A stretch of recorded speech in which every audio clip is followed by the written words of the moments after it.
കോട്ടയം അയർക്കുന്നത്ത് പശ്ചിമബംഗാൾ സ്വദേശി കൊലപ്പെടുത്തി കുഴിച്ചിട്ട ഭാര്യയുടെ മൃതദേഹം കണ്ടെത്തി. പശ്ചിമബംഗാൾ സ്വദേശി അൽപ്പനയാണ് ഭർത്താവ് സോണി കൊലപ്പെടുത്തിയത്. ഭാര്യയെ കാണാനില്ലെന്ന് കാണിച്ച് പ്രതി പോലീസിൽ പരാതി നൽകിയിരുന്നു. ചോദ്യം ചെയ്യലിലാണ് ഭാര്യയെ കൊലപ്പെടുത്തി നിർമ്മാണം നടക്കുന്ന വീടിനുള്ളിൽ കുഴിച്ചിട്ടെന്ന് മൊഴി നൽകിയത്. തുടർന്ന് പോലീസ് പ്രതിയെ സംഭവസ്ഥലത്തെത്തിച്ച് മൃതദേഹം പുറത്തെടുക്കുകയായിരുന്നു. മരണപ്പെട്ട അൽപ്പനയ്ക്ക് ഒരു സുഹൃത്തുമായി ബന്ധമുണ്ടായിരുന്നു. പ്രകാശ് മണ്ഡൽ എന്ന് പറയുന്നതാണ് സുഹൃത്തിൻ്റെ പേര്. അപ്പോൾ ആ പ്രകാശ് മണ്ഡലുമായിട്ടുള്ള സ്ഥിരം ഫോൺ വിളികൾ ഈ പ്രതിക്ക് നീരസമുണ്ടാക്കുന്നതായിരുന്നു. അപ്പോൾ അതിൻ്റെ അടിസ്ഥാനത്തിൽ പലതവണ പറഞ്ഞു വിലക്കിയിട്ടും അവരുടെ ഈ ഫോൺ കോൾ നിന്നില്ല. അപ്പോൾ അത് വീണ്ടും റിപ്പീറ്റ് ചെയ്തിട്ടും അത് മാറ്റമില്ലാതെ തുടർന്നു.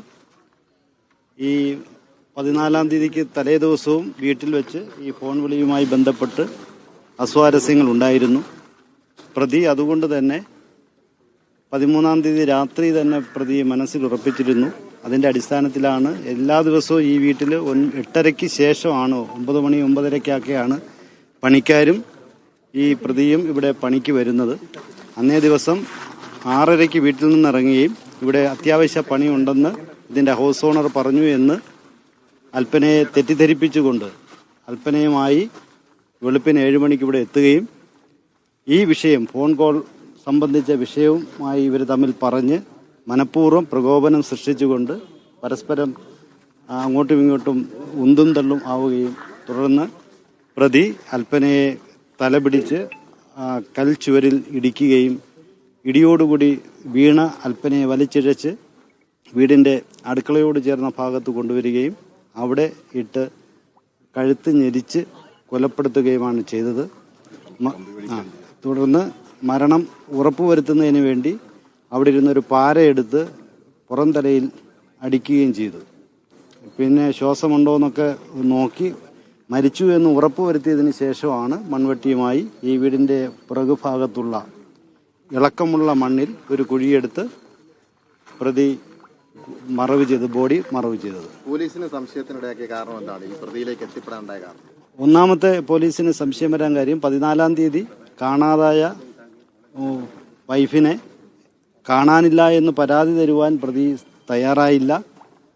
17-ാം തീയതി പരാതി തരികയും ഒരു എഫ്ഐആർ നമ്മൾ രജിസ്റ്റർ ചെയ്യുകയും അന്വേഷണത്തിൻ്റെ ഭാഗമായി പിറ്റേ ദിവസം തന്നെ വൈകിട്ട് പോലീസ് സ്റ്റേഷനിൽ ഹാജരാകണമെന്ന് പ്രതിയോട് പറഞ്ഞിട്ടുണ്ടായിരുന്നു. ആ സമയത്ത് 4 മണിയായിട്ടും പ്രതി പോലീസ് സ്റ്റേഷനിൽ ഹാജരാകാത്തതിൻ്റെ അടിസ്ഥാനത്തിൽ പ്രതിയെക്കുറിച്ച് അന്വേഷിച്ച് പോലീസ് താമസിക്കുന്ന സ്ഥലത്ത് എത്തിയപ്പോഴാണ് മനസ്സിലാക്കാൻ സാധിച്ചത് പ്രതി അന്നേ ദിവസം ഉച്ചയ്ക്ക് തന്നെ കുട്ടികളുമായി യാത്രയ്ക്ക് പോകുന്നത് പോലെ പോയതായി പരിസരവാസികൾ പറഞ്ഞറിഞ്ഞു. പ്രതിയെ ഫോണിൽ കോണ്ടാക്ട് ചെയ്തപ്പോൾ പ്രതി ഭാര്യയെ അന്വേഷിച്ച് നടക്കുകയാണ്, അയർകുന്നം ഭാഗത്ത് തന്നെ ഉണ്ടെന്നാണ് മറുപടി തന്നത്. പിന്നെ നമ്മൾ ലൊക്കേഷൻ എടുത്തപ്പോഴാണ് Ernakulam south police station location കിട്ടുന്നത്. അതിൻ്റെ അടിസ്ഥാനത്തിൽ റെയിൽവേ പോലീസിൻ്റെ സഹായത്തോടു കൂടി എറണാകുളത്ത് വെച്ച് പ്രതിയെ തടഞ്ഞു വയ്ക്കുവാനും ഇവിടെ നിന്ന് പോലീസ് പാർട്ടി പോയി. നിങ്ങൾ ഈ സംഭവം അറിയുന്നത്? ഇവിടെ പണിയെന്ന് പറഞ്ഞിട്ട് പോലീസുകാർ ഇവിടെ വന്ന് ഇവൻ്റെ ഭാര്യ മിസ്സിംഗ് ആണെന്ന് പറഞ്ഞ് ഇവിടെ വന്നപ്പോഴാണ് നമ്മൾ അറിയുന്നത്. അവർ പിന്നെ മണ്ണെടുത്തിട്ട് അവിടെ ഇവിടെ എല്ലാം നോക്കിയിട്ട് പറഞ്ഞു ഇവരിങ്ങനെ നോക്കുന്നത് കണ്ട്. അപ്പം നമ്മൾ ചോദിച്ചു, അപ്പോൾ ഇങ്ങനെ മിസ്സിംഗ് ആണെന്ന് പറഞ്ഞു. അങ്ങനെയാണ് നമ്മൾ അറിയുന്നത്. ഇല്ല, ഒന്നുമില്ല. അവനാണ് നല്ലതായിട്ട് പണിയും ചെയ്തത്. അവനാണ് ഈ മിറ്റിൽ മൊത്തം ഇട്ടതും ഉറപ്പിച്ചതെല്ലാം അവൻ തന്നെയാണ്.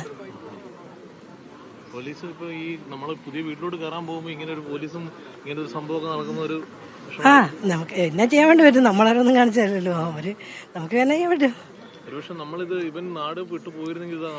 സത്യമായിട്ട് ഇവനെ കിട്ടിയതാണ് ഞങ്ങളെ സംബന്ധിച്ച് ഏറ്റവും നല്ല കാര്യം. കാരണം വെച്ചാൽ ഒരു 5-8 മാസം കഴിയുമ്പോഴാണ് ഇത് കിട്ടിയിരുന്നെങ്കിൽ ഇതിന് സമാധാനം ഞങ്ങൾ വേണ്ടേ. ഇവൻ ഇവിടെ വന്നെന്നോ ഇവൻ ഇത് ചെയ്ത കാര്യമൊക്കെ നമ്മൾ ചിലപ്പോൾ മറന്നുപോയെന്നിരിക്കും.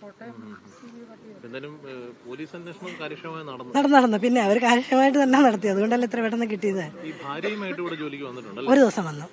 ഭാര്യ ഞങ്ങൾക്ക് അറിയില്ലായിരുന്നു. ഒരാളിനെയും കൂടെ അഡീഷൻ വേണമെന്ന് പറഞ്ഞപ്പോൾ അവൻ കൊണ്ടുവന്നതാണ്. ഭാര്യ ഒന്നും അറിയില്ലായിരുന്നു. അന്ന് നമ്മളിവരുടെ അടുത്ത് ഇവർ ഹിന്ദി ആയതുകൊണ്ട് നമ്മളവരോട് സംസാരിക്കാറില്ലാത്തതുകൊണ്ട് നമ്മളങ്ങനെയൊന്നും വേണ്ടിയിട്ടില്ല. ജോസി ബാബു ചേരുന്നുണ്ട് വിവരങ്ങളുമായി. ജോസി, എങ്ങനെയാണ് പോലീസ് പ്രതിയിലേക്ക് എത്തിയത്? ഇവർ പറഞ്ഞതുപോലെ പോലീസ് കാര്യക്ഷമമായിട്ട് ഇടപെട്ടു. പ്രതിയെ കിട്ടിയില്ലായിരുന്നെങ്കിൽ ഒരു പക്ഷേ വളരെ ബുദ്ധിമുട്ട് കേസുമായി ബന്ധപ്പെട്ട് ഉണ്ടായേനെ. പക്ഷേ പ്രതി പിടിയിലായിരിക്കുന്നു. ഇനിയുള്ള നടപടികൾ എന്തൊക്കെയാണ്?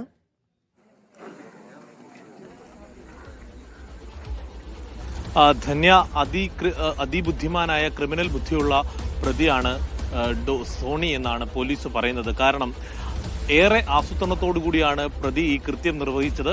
അതിനുശേഷം ഈ മൃതദേഹം കുഴിച്ചിടുകയും ചെയ്തത്. ഭാര്യയിലുള്ള സംശയമാണ് ഭാര്യ അൽപ്പന എന്ന 26-കാരിയെ സോണി കൊലപ്പെടുത്താൻ കാരണമായത്. ഇവർക്ക് ചില സൗഹൃദങ്ങളുണ്ടോ എന്നുള്ള സംശയം ഇയാൾക്കുണ്ടായിരുന്നു. ഇത് സംബന്ധിച്ച് ചില തർക്കങ്ങൾ ഇവർക്കിടയിൽ നിലനിന്നിരുന്നു. ഈ സംഭവം നടക്കുന്ന 14-ാം തീയതിക്ക് തലേദിവസം 13-ാം തീയതി ഇവരുടെ ഫോണിലേക്ക് ഒരു കോൾ വരുന്നു. സോണിയയുടെ ഫോണിൽ വന്ന കോളിനെ സംബന്ധിച്ച് ഇവർ തമ്മിൽ തർക്കമുണ്ടാകുന്നു. അന്ന് തന്നെ ഈ സംഭവവുമായി ബന്ധപ്പെട്ടുകൊണ്ട് ഇവരെ കൊലപ്പെടുത്തണമെന്ന് സോണി തീരുമാനിക്കുകയായിരുന്നു.